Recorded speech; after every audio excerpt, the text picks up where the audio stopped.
boa noite, Munson here in Leiria, where it's, well, we're facing a little bit of a yellow weather warning. We'll say more about that in a little while, but it's the Get Out and Grow show, the Good Morning Portugal Q&A for gardeners all over the world, not just in Portugal. And it's a delight to see Louise, T-Duck, Pete's here as well, and I dare say a few others will be joining us from around the world. Let's see how the crew are doing. We've got Anna in Devon in the UK. How are you doing, Anna? Yeah, I'm doing good. Yes, getting used to the darker evenings, and just come back from a Timoth weekend and had a couple of walks, and I think I've done about 6 or so miles over the course of the weekend. So lots of out and abouting, and came back on Sunday, and Friday was a little bit quieter than I was expecting because having a bit of fun and games with radio and that sort of thing. But otherwise music and work and all that usual stuff, and all set to go for another week. Very good, Anna. Yeah, it does take a bit of getting used to these dark evenings. That music, our intro music, just reminds me of summer days and warm evenings, and it's really weird to look out the window to see darkness outside. John, how are you doing? A similar part of Devon in the UK. They're just down the road from Anna. How have you been? How was your weekend, sir? Yes, good, thanks. I think I actually managed to do even more walking than you, Anna, because yesterday anyway. Yeah, yesterday we walked about 12 miles. So, yeah. 12 miles, my goodness. But on Saturday, because I was in Bath visiting my sister yesterday, but at the weekend, oh dear, It's all right, John, we're with you. Talk properly. But anyway, on Saturday we went to Bath City Farm, and that was really good actually there. So what I was thinking about doing, this is hopefully something that will happen for a future episode. I'm not going to make any guarantees. Yep. So I'll repeat that, not to make any guarantees. But what I was going to try and do was contact them and see if they were able to come on for an interview for some sort of Get Out and Grow special in the future at some point. Marvelous. Who doesn't like to get out and grow? Let's face it. And the city farm movement, that's quite extraordinary across the world. City farms are a fantastic way of getting urban folks into agriculture and growing. I think Lee, Head Gardener McGrady, is also here. Might know a thing or two about city farms. What do you make of them, and how are you, Lee? Fantastic. Just dashed home, just got here on time. As the intro was playing, just sat down with my beer. You're such a pro. Such a pro. Just on time. And city farms, is it a movement you approve of? And have you been to a few around the country in the UK? If they're done correctly, then yeah, they can be great. But once the finances dry up, then there's always issues with health and well-being of the animals. I'm a bit drawn between them. If you've got basic farm animals, then I've no real issue with that. But some are going to exotics, and then there's obviously issues with care and handling, which bothers me sometimes. But no, they can be great fun, and it's a great way for children to learn where the meat's coming from. So that's always a good thing, as long as it's done properly. Yeah, well said. And how are you doing? How's your weekend? Weekend? Oh yeah, it was smashing. Had a man cave family dinner last night. That's interesting. Man cave family dinner, is that mainly blokes or is it extended family? How does a man cave family dinner work? It was extended family of the man cavers. So that was quite nice. Yeah. It was a nice night out. Excellent stuff. Top baby Eve with us. Her first time out to a restaurant, so it was quite pleasant. She must have had to get used to the fragrance of very strong testosterone all around her for several hours. But well done, man cavers. That sounds like a lovely social. Then, Lee, has this affected? I think you may not have been on site today, right? You have a quieter day on a Monday. But what do you make of this? The rain's continuing to come in, isn't it? Unfortunately, I was working this morning. Oh, okay. Yeah. And you experienced this? I was laying flags. In this? Yeah, it was great fun this morning. Okay. Yeah, the afternoon's been quite good though. It's been on and off this afternoon, but yeah, it's not so bad. Not too bad, but a yellow weather warning for Portugal. You forget You forget I'm from Manchester. I worked in Oldham, Scotland. It doesn't bother me. Webbed feet. Just a light drizzle then, just a light drizzle for you as far as the weather in Portugal is concerned at the moment. But be careful out there, folks. The weather is changing, and the darker night certainly, as Anna said, taking a bit of getting used to. Who's in tonight? Thunder Duck. He doesn't mind a bit of rain in the capital. And good evening to you. Thank you for your message, T Duck. Glad to hear that. Saudações, Jardineiros. Pete's in as well. Grapple me grape nuts. Guys, how are you all doing in this heavy dribble? And we be dwibbling. That might be some sort of American gardening phrase that we're not familiar with here about dwibbling there. Louise is in, but thank you for your pictures today, and thank you for your warm reception to the Gumpers Gardening Gallery, which we'll show tonight as well. The nights are drawing in. It's the talk of the club, isn't it, really, of our gang here, that the nights are getting darker. It makes a big effect on everybody. But the olive sorting machines continue into the night. So they are doing some olive processing at night still in central Portugal. And you're joined again this evening by Maurice and June. Good evening, Maurice and June, parents of Louise. Lovely to have you joining us. And I wonder, are you keen gardeners, Maurice and June? Is that where Louise gets her green fingers, green thumbs from? One of you two, or both even. And hi there, Maurice and June, from Pete. He started over in Lisbon. My fake plants died because I didn't pretend to water them. Okay, and Pete to Louise, we have done our harvest and pruning. Okay, back to the olives, I think, but just waiting the big burns. How about you guys? So yeah, that was mentioned on the morning show. A lot of burning of olive trimmings. Have you been doing any of that, Lee? Pruning of the olives? Have you got any guidance on that? I only prune ornamental olives. I don't get into the agricultural side of it. But they are racing away at the moment. The ornamental olives, they're putting on a good 16, 17 inches every 2 weeks at the moment, and they really need to kept on top of. Yeah, and it's all just about the shape. Then it's not really about pruning them for growth or anything. Yeah, no, it's all about the shape. It's all about keeping a bonsai style look to them. Fantastic. If you follow me on TikTok, you'll be able to see me doing it, because on my TikTok videos is pruning olive trees. Nicely done, sir. There you go. What's it called? What are we looking out for on TikTok? Oh, I'm only joking. No, it's named after the business, but I was just kidding. I don't need to advertise on it. No, but it'd be lovely to see those. And fair play to you for getting a TikTok channel. Just to give a big shout out for the marvelous Mushroom Festival in Arcade this coming weekend. Amazing event, and even northerners like Lee are welcome. Because you're a fun guy, Lee. You'd love it up there at the marvelous Mushroom Festival. Sorry, John. Thought I'd step in before you said that. As long as they're special mushrooms. Special mushrooms. I guess leave that hanging there. Hi, Pete. No olives this year. The prolonged hot weather in May, June made the blossom drop. Nobody wants that. Most of our Aldea have no olives. Wow, that's significant when that blights a village, then, isn't it? We have most of Aldea no olives. I think we touched on this a couple of weeks ago. With the weather being so funny as it's been, a lot of people are struggling with fruit harvests, not just olives. The orange trees aren't performing as well. The tangerines trees aren't. We were quite lucky. We got away with the apple tree. Our new apple tree produced loads early, and it's gone into bloom again now. So the apple trees love it. The limes and the lemons are kind of enjoying it, but everything else seems to be suffering terribly. Depending on the region, but I'm seeing a lot of it. I'm getting asked a lot of questions about it. Okay, all right. So strange year 2022 will be remembered in gardening circles. And Pete, okay though, in his part of central Portugal, 8 tons. Is that all, Pete? How many litres are you expecting to get from 8 tons? Then that would be interesting for people to know, Pete, and maybe even the process. If you want to jump on and talk us through that. Good evening from Sion Fiona. Hello, you two. Well, all three of you, the 3 Ps in a pod over there in the UK. Thank you for joining us. Appreciate it. Got any questions for Lee tonight? Boaz, have you got any questions? I would like to throw a question back at them, because they had a really dry spell as well in the UK, didn't they? They had a really good summer this year. Yeah. And have they seen any effects of the heat? I believe I've heard on the grapevine that the roses were affected by it, right? And that some of the soft fruits, the blueberries and the raspberries up on the Scottish farms, they were affected by it terribly.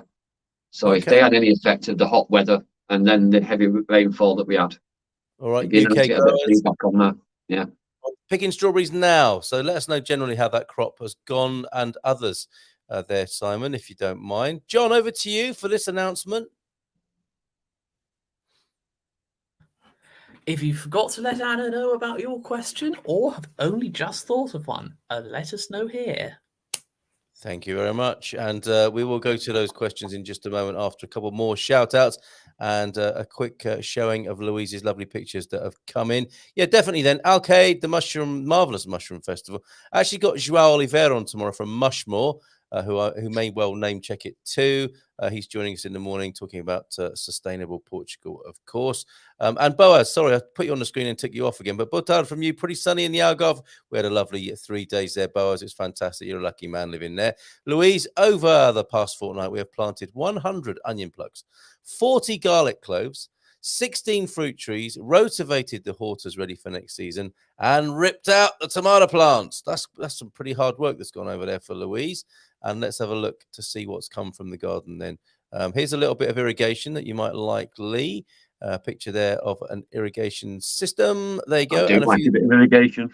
I know you do. And there's a few toms there before all the plants got ripped out. And a few more tom. No toms in this picture. Let me just move your comment a minute, Louise, and we'll see the full glory of your cabbage plants there. And some apples, I think, and some beautiful peppers. Very, very nice indeed. And if we may, can we add those to your other pictures that we have started to feature? And I'll show the Gumpers Gardening Gallery in just a little while. But thank you very much for those. Over to you then, Anna, for the first question, if you will. Yeah, we've got one from Beverly. I bought a box of spring bulbs in Lidl the other week. But then I'm not in the UK. Would daffodils, tulips and snowdrops do okay here in central Portugal? And is it best to plant in tubs or straight into the ground soonish? I've put mine in already. I've done the same issues here in Portugal. Yeah, I put my spring bulbs in 2 weeks ago. So anytime now, between now and Christmas, get them in. They'll be absolutely fine. Daffodils, tulips, snowdrops all do really well here. If you're gonna do like I do, I remove them every year, bag them back up, put them in the back of the shed and leave them. I don't leave them in the ground here because it gets a bit too hot for them. And they turn to mush. So always best in pots, so you're not wasting money. But the tuppence halfpenny a piece, they're dead cheap here, so it's not a big issue. Very interesting. Okay, that had never occurred to me to take them out of the ground. You can just take them for granted, can't you, in the UK? But to get your bulbs out of the ground over here.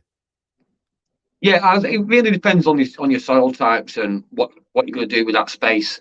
Because all my bulbs go into pots. We don't really put them in the garden so much. So it's easy to empty the pot out when I'm putting my spring bedding in.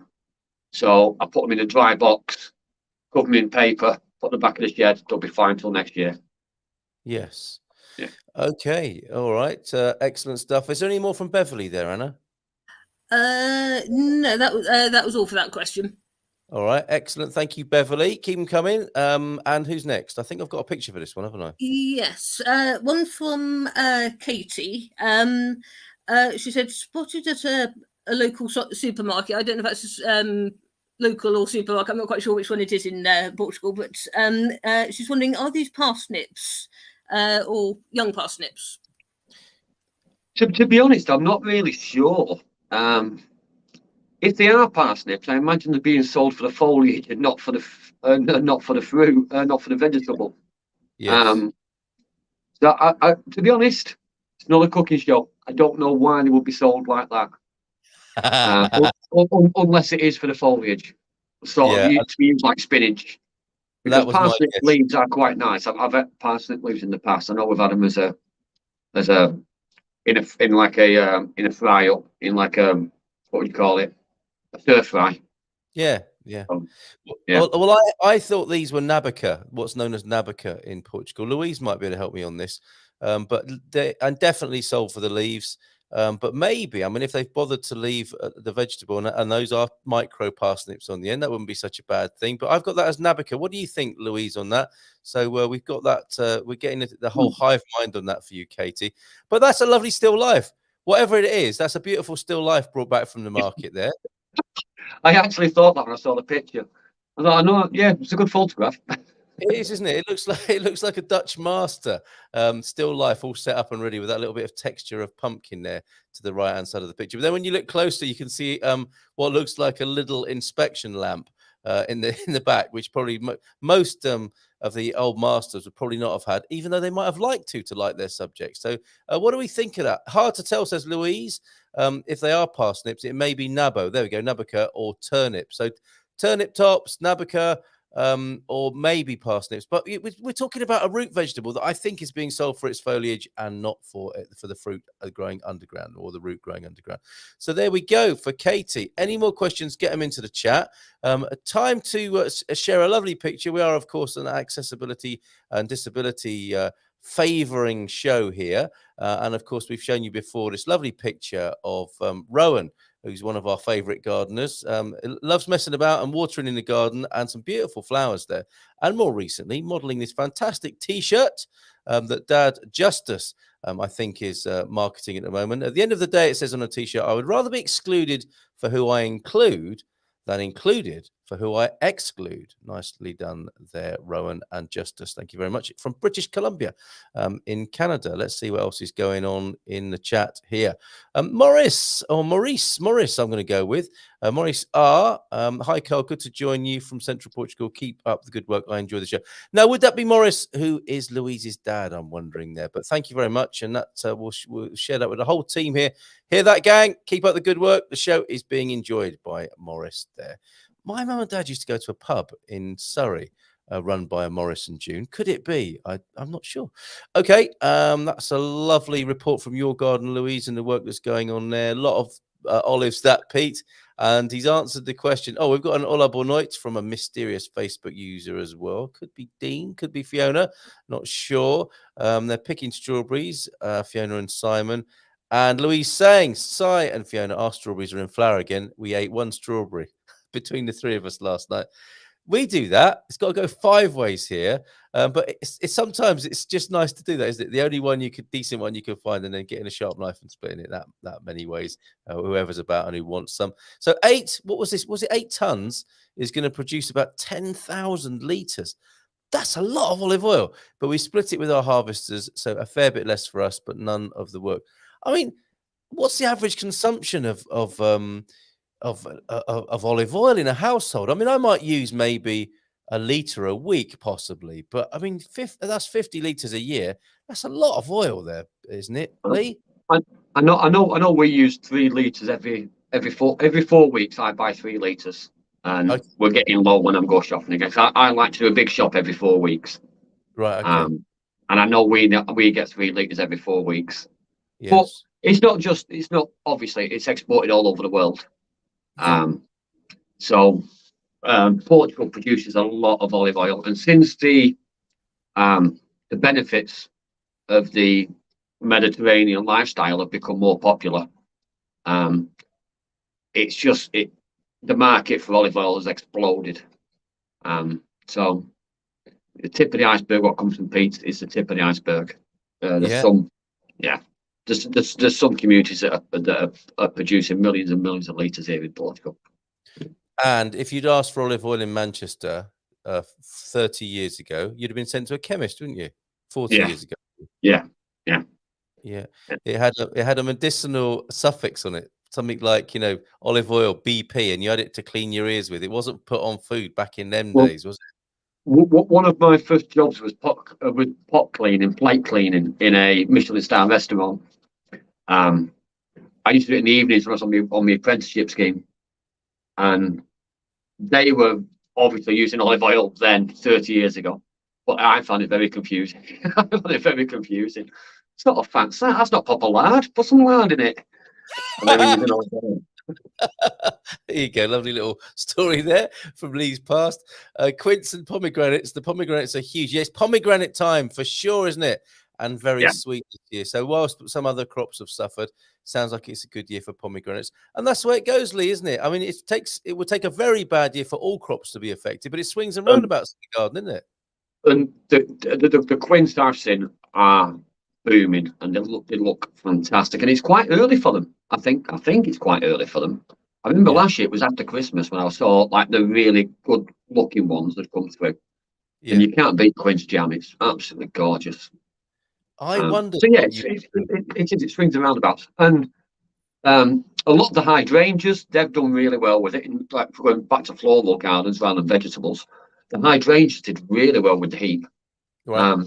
They faded really early. The leaves looked like they were struggling, but then they had this massive boom and that first drip of rain we had after the summer, and I've still got customers now with hydrangeas that are flowering now, and I should be cutting the heads off them. I should be preparing them for the next season, and it's a real shame to be cutting off good pretty flowers. It upsets me.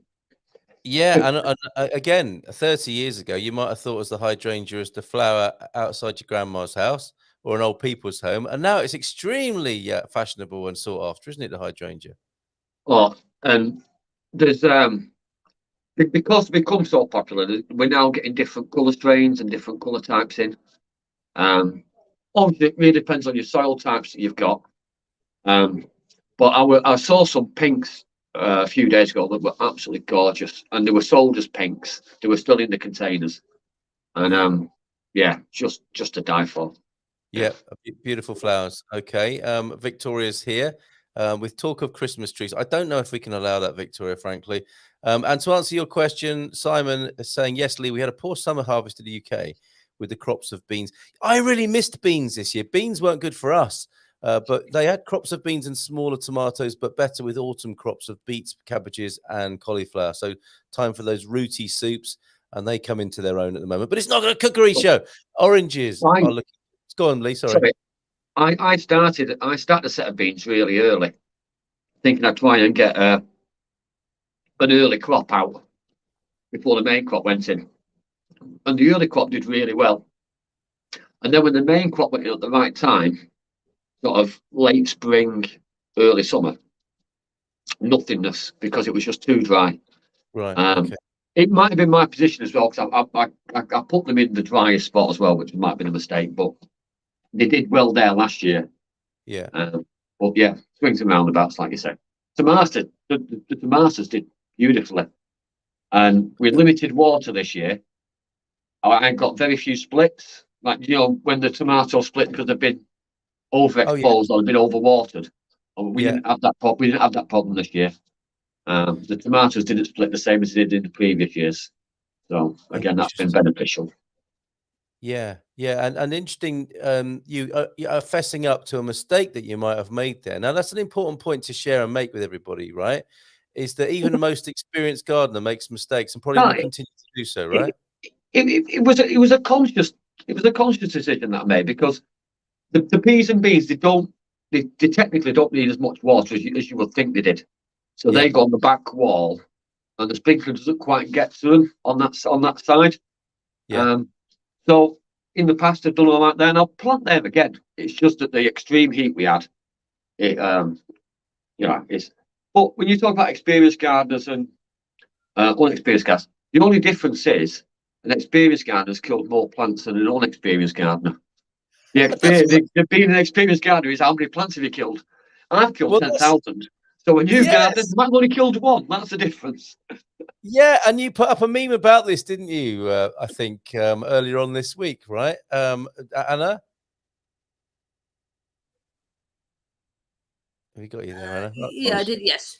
Yeah, and I looked at it, thought that's so true, because it is the way it goes. I'm obviously learning from experience. I expect a really good growth rate, and I expect plants to survive. Especially when I'm working for customers, you put a little bit of extra effort into it. Yes.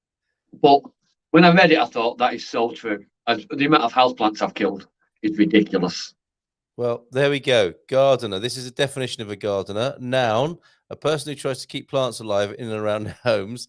Gardeners are divided into the following categories based on their level of expertise. Novice gardener, someone who hasn't garden long enough to kill 100 plants. Experienced gardener, someone who's gardened long enough to kill 1,000 plants. And the master gardener, Lee McGrady, someone who's qualified to tell others how to kill 10,000 plants. There you go. That was the one, wasn't it? What he said. That's brilliant. And at that point, let me say, Anna, thank you for all the excellent work. And you, John, of course. But I think, Anna, the prolific poster of gardening tips into the group. So thank you for all you do there, Anna, putting it in excellent information to keep the gardeners inspired around the world. That's fantastic. Pete's veg patch was awful during the summer, but it started to produce again now, probably with all that rain. And I think Pete's always going to find it difficult where he is, because it's quite clay, it's quite hard ground, and his positioning, although technically is perfect, it's really exposed. It's an exposed spot, and he's going to struggle in the summer months. Okay, it's hot. It's horses for courses. He lives where he lives, and he has to adapt to it. Yeah, indeed. And that takes time as well, doesn't it? You can't expect to, go full tilt straight away. You got to learn about the land, haven't you, and your situation, and deal with, all the variables that come with it.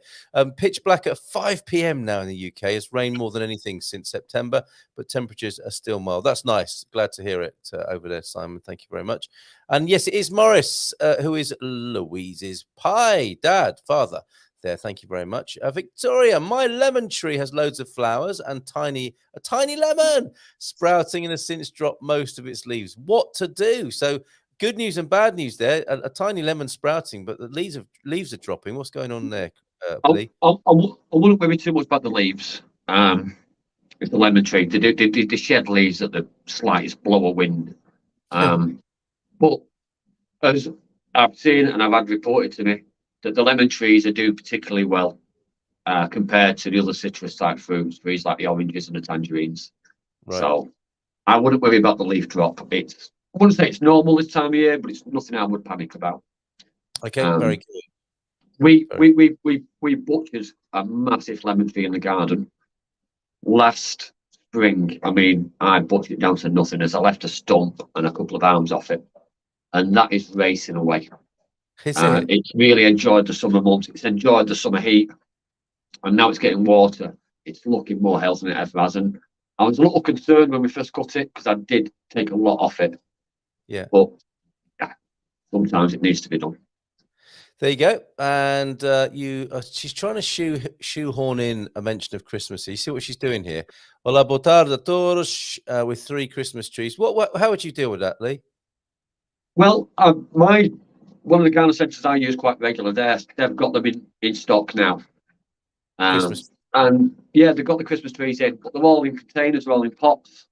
Yeah. So if you're looking for a Christmas tree in Portugal, get one in a pot. Don't keep it in the house, keep it outside. Decorate it outside. LED lights are sold cheap now in Aldi and Lidl. You can decorate it with LED battery-powered lights. It'll look fantastic. And then after Christmas, you can plant it out and let it grow somewhere nice. How about that? You're not wasting your tree. Yeah, well said. And if you haven't heard Mariah Carey singing yet, which to me is the true advent of Christmas in the commercial world, it's because she's having her pre-Christmas check, as you can see here. She is having a scan at hospital just to make sure she's fit for Christmas. And that would, of course, be the Mariah Carey. Thank you. That's Victoria, you handed that to me on a plate there. Thank you very much for that. And you say on the upside, indoor live Christmas tree going gangbusters. Again, win some, you lose some, but don't worry too much about the dropping leaves on the citrus. I remember reading, says Louise, that the Portuguese use on average, 80 litres a year per household. So like 1.5 litres, right? A week. Olive oil prices will be high this next year as the harvest has been poor, apart from Pete's across. Pete's a canny investor, isn't he? So he's sitting on a gold mine. I did mention this 2 or 3 weeks ago. I did actually bring the point up that it's not just us. I know Portugal does export a lot, and the exports aren't going to stop because there's money in it.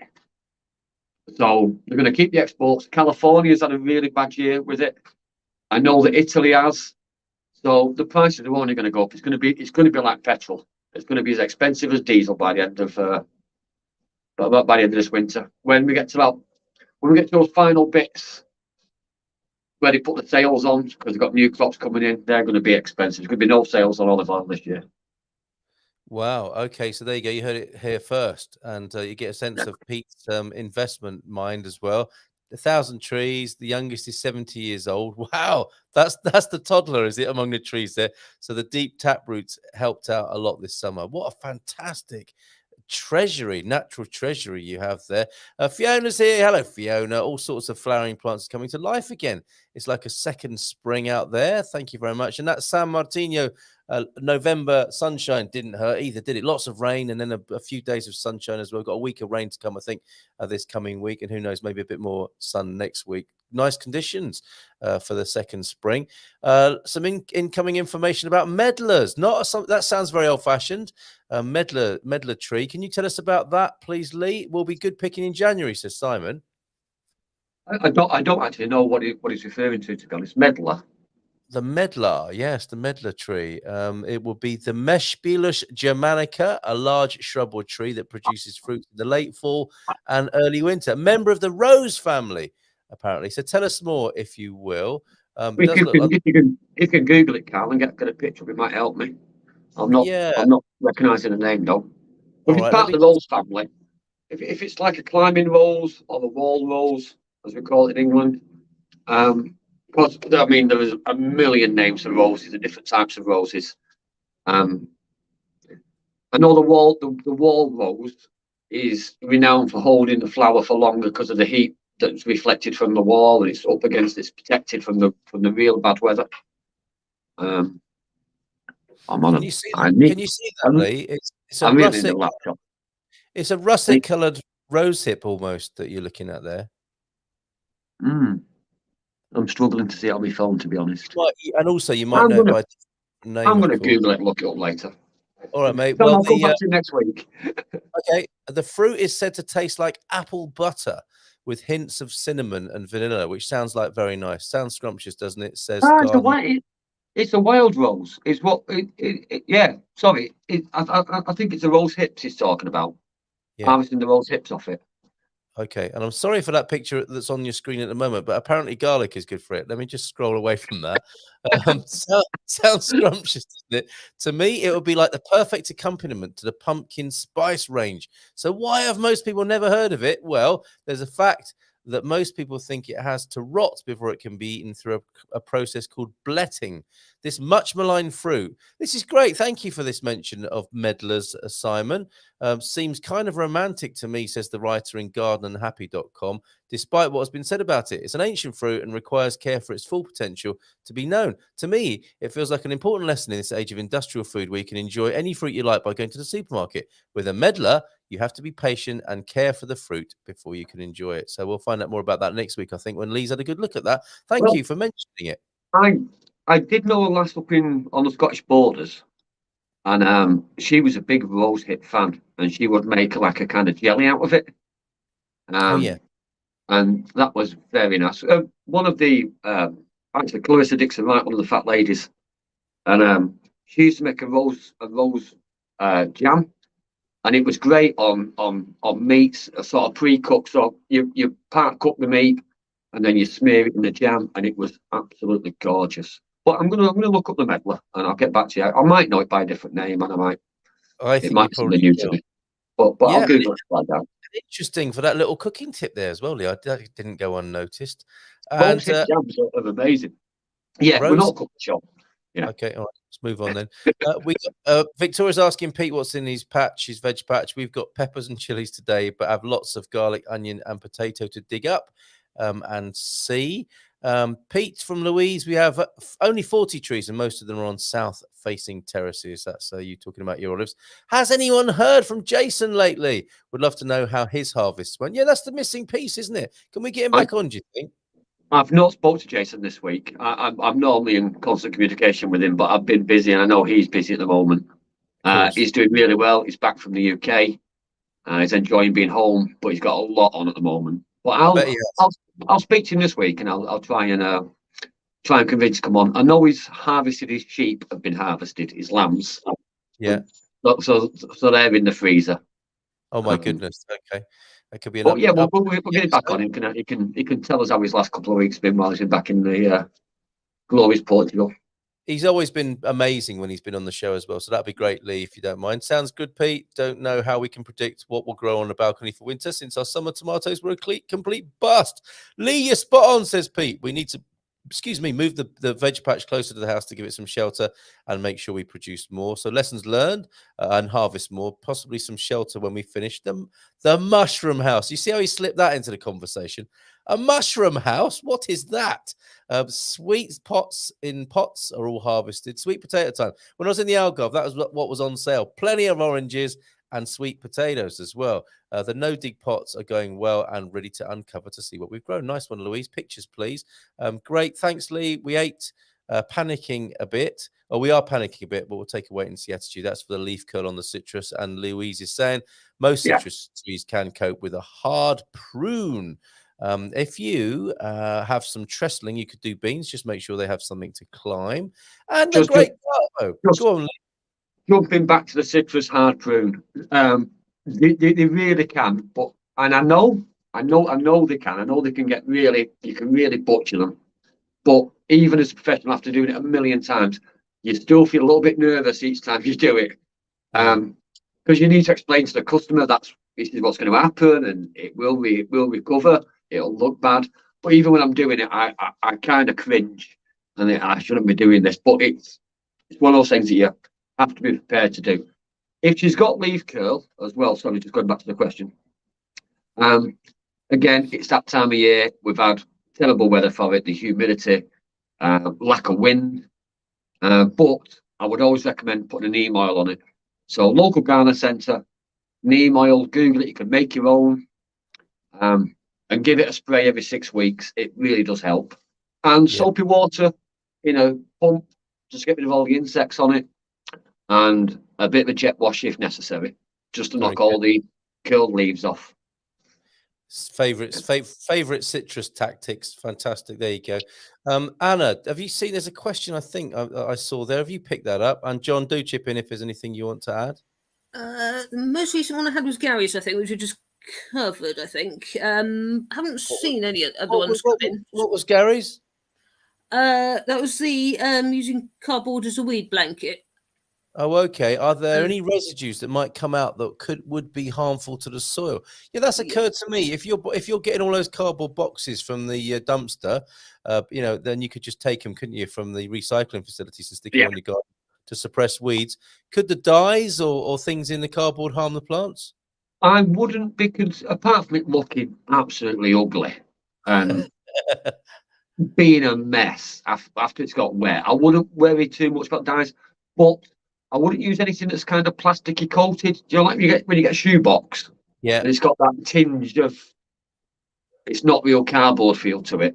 Yeah. I wouldn't use that kind of cardboard, but the normal brown packing cardboard boxes where it's just paper, you might have the print of a company on the side.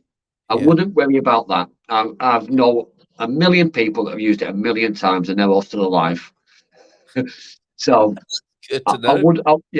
But if you're doing raised beds and you want to kill off the weeds underneath, then cardboard, if you can bury it so you don't have to look at it, is a perfect blanket for killing off weeds under your raised beds. Yeah. It just looks ugly and it makes a mess. Yeah, the perfect pairing for the old cardboard on top of the weeds is a few painted tires, right? That's hippie gardening 101, isn't it? Right there. A few painted old tires as well. Painted tires annoy me, but I have seen some really nice looking little patches. And the thing is, it's working with what you've got. Absolutely. So if you can get, I've seen them from tractor tires to small mini car tires. And if you can do it well, and if you can maintain it and keep it in good shape, they don't look too bad. And I'd rather that than having them burn. Yes, true. So, it's a raised bed. It's a raised bed. All right. Always again, wash them properly first.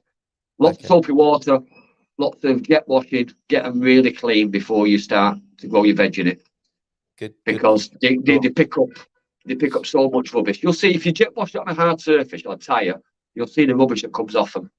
I wouldn't want that on my veg patch. Never thought of that. Okay, we'll investigate trellising, says Victoria, to get some for the maracuja that's super happy. So the passion flower is growing well. It suddenly occurred to me when you were hard pruning the citrus and you said you've done it 100 times and you're a little bit trepidatious, if that is the word. It's never occurred to me to ask you this. In all the time we've worked together, Lee, do you talk to plants while you're working with them? We have mentioned this because I talk to them all the time. Oh, you do? So you do have, you're in conversation.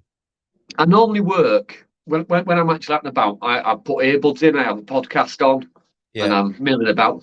And the amount of customers that have caught me talking to plants, all the machinery, all my hand tools. I turn around also there's somebody sits over my shoulder, and I've been talking to a daffodil, so I'm telling them how pretty it is. Prince Charles was a big advocate of it, and he got a lot of ribbon for it in the late 80s, early 90s. Yes. But a lot of the commercial growers, when they have polytunnels and greenhouses, they'll pump extra carbon dioxide in. And it actually helps plant growth. Yeah. And that's what you produce when you talk. So technically, it kind of works, but the vibration on plants also. So if you're walking past plant and you touch it, you rub it on the way past, and you give it like a slight knock, that'll help it generate better root growth. It sounds crazy, but if you did it every day for a year, if you have two identical plants, and each time you touched one on the way past, that plant will be the better plant at the end of the year because it's generated better root growth because it's had that little knock every day. Yeah. So there's something in it, it's not voodoo witch science. You have grown in my estimations, telling a daffodil how beautiful it is. I think I do like a pretty daffodil. Yeah, who doesn't? I think you've got a point of order there, John, haven't you, about Lee saying Prince Charles? Yes, because this is a bit of a technicality, but he's actually King Charles III now, not Prince Charles. He is King Charles III now. I apologise, John. Sorry. I live in Portugal. Okay. Mate, we don't want to mess up your chance of getting an OBE. Gary says, Pete, have any mates with some forest and wood chipper, as that would be lovely on your soil. So chipping's there. We've got last few comments saying we've got cut some madronia branches with loads of fruit turning red. Bonus. We'll just eat them as they ripen. Not enough to make any liqueur. But yeah, those tree strawberries are lovely if you get a good one.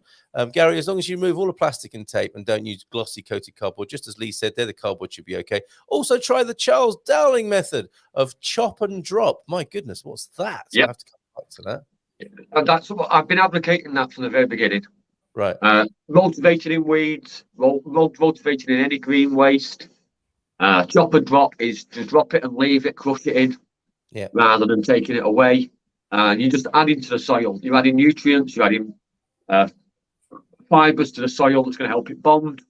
Yeah. And then we get these heavy rains, the topsoils that wash away the same. Okay. So yeah, he's dead right. All right, and Pete's got tomatoes in his pants as well, and also used carbon dioxide for some crops back in the UK. Works really well for bumper harvest of bumper crops. I wonder which ones. Good tip with the CO2. We'll look into that. That's on that sort of gassy note at the end there. We'll leave that right there. You think if you talk to your mates, you're breathing CO2 on them, and they might grow and benefit from it as well. Who knows? Just a very quick plug then for the gallery, the Gumpers Gardening Gallery.